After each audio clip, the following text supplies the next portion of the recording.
Hello everyone, welcome to Online Help Guide. Today in this video, I'm going to show you how to create group on Messenger. So without any further ado, let's get started.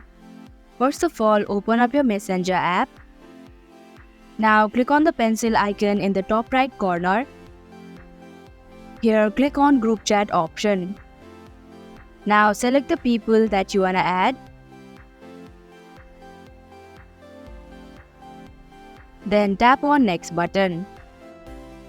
Now you'll have to enter the group name and click on Create option in the top right corner. And that is how you can create group on Messenger. Thank you for watching Online Help Guide.